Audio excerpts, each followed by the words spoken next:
In 2005, the County of Wellington Council supported a 55-unit affordable housing project here in Fergusson to provide affordable housing for people who can't afford market rents. So it's a 55-unit apartment building on 165 Gordon Street in Fergusson in the township of Centre Wellington. The county has a federal provincial municipal partnership under the Canada-Ontario Affordable Housing Program for new and supportive housing through the federal partner, which is the Canadian Mortgage and Housing Corporation. The provincial partner is the Ministry of Municipal Affairs and Housing, and the municipal partners are the County of Wellington.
We started with a blank site, essentially, and the earliest discussions with the county and the client group were, if we really want to go to first principles with energy conservation and use of resources, there's a great potential on this site because we're not constrained by existing structures or anything, so we can orient the building correctly, notwithstanding that the street orientation is not obvious. So the first thing you notice actually on the building is that it's at virtually a 45-degree skew to everything around it in terms of streets and property lines.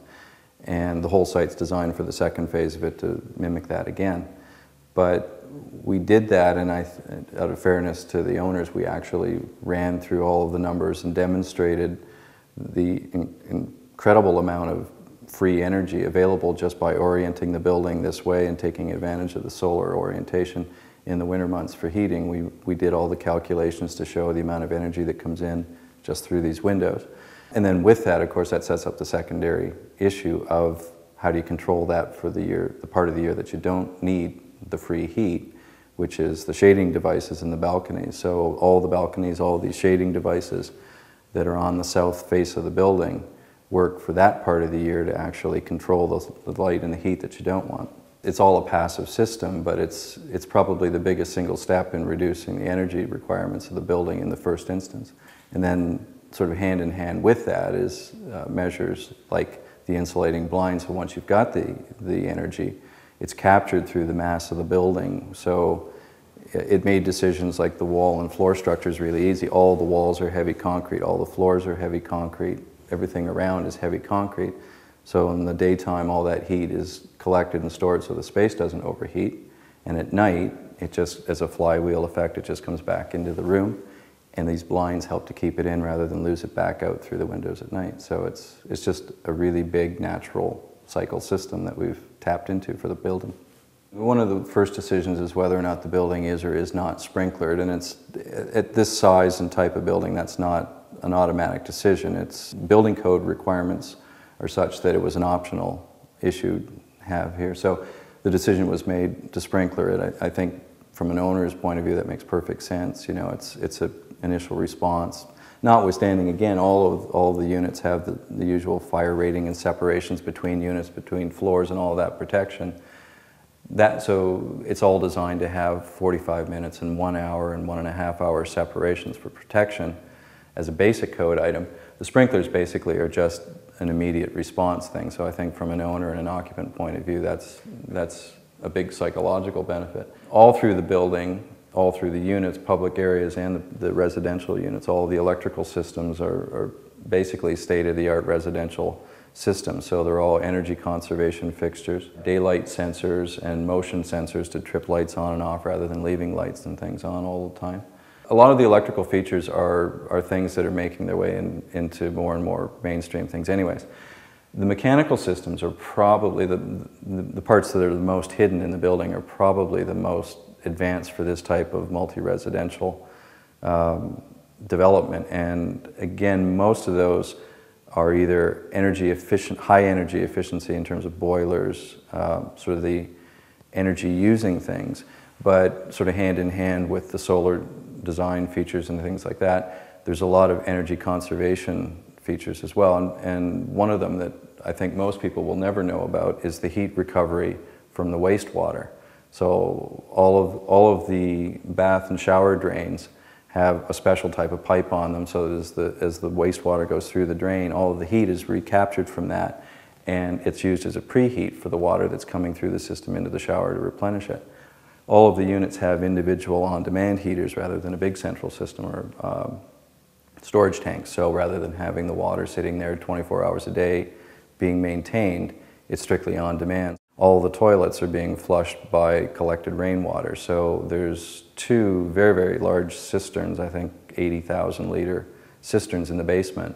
So all of the rainwater from the flat roof areas and the sloped roofs of the building is collected. It's all channeled into 2 really big cisterns, just like a large-scale version of farmhouses a century ago. That water is taken out, filtered, and then pumped back through the building in a separate system that only feeds the toilets. So basically, there's no municipal water being used to flush toilets. The toilets are dual flush, so which is becoming more common, so there's a lower water use in the first place. So there's just a lot of things like that. Pretty much everything we could incorporate as reasonable technology without sort of going to extremes of cost or complexity we brought into it. Still in that, there's some interesting blind spots in current building design that I think we've addressed here a little bit differently. And overall, there's certainly a lot of prescription by the building code about what levels and extent of insulation have to be on roofs and walls and that type of thing. Interestingly, there's still some areas where it's discretionary. And we've done enough research to demonstrate that, for instance, the ground level floor here for the building, the majority of the ground level floor is just a slab on grade. There's no basement below it.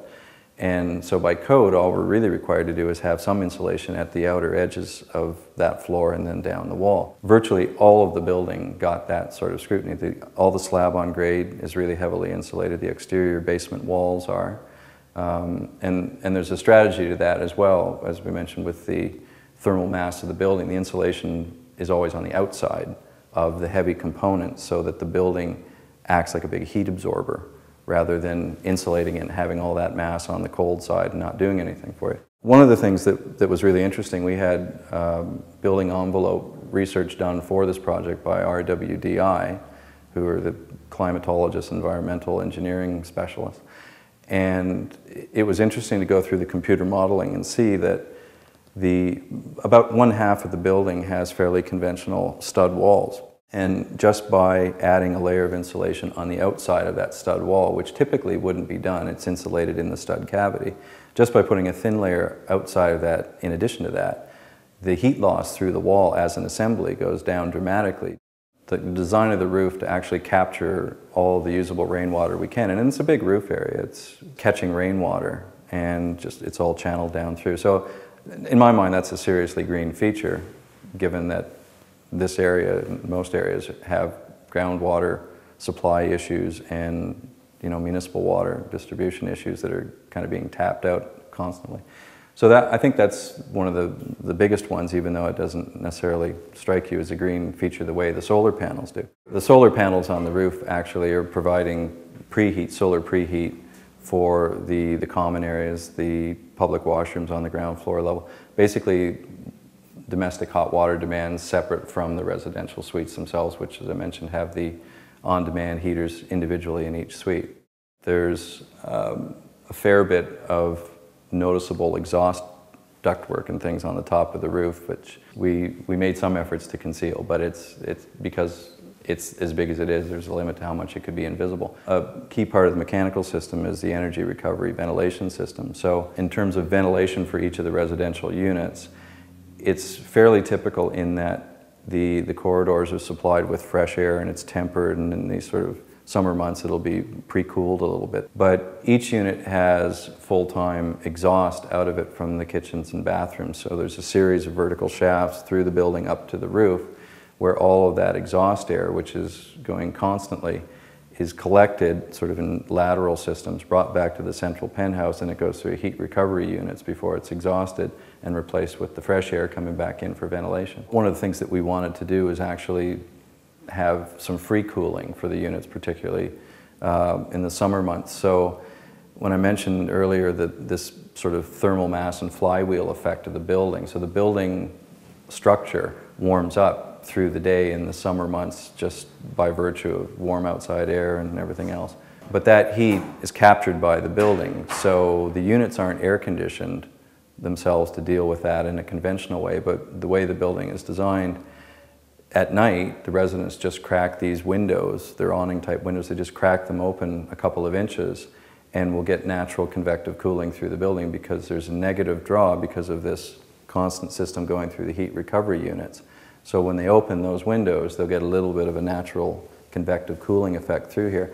And at nighttime, that'll cool down the building structure again and kind of get it set up for the next day's heat collection system. So again, that's the mechanism, sort of using natural forces of nighttime cooling and convection with a little boost from the ventilation system, which has to be here by code anyways. Probably the most obvious green feature on the building, we hope, will be the green roof itself, which is, for a number of reasons, it's actually down on the lower level. It's on the first floor roof areas on both sides of the main entrance, which is on the north side of the building.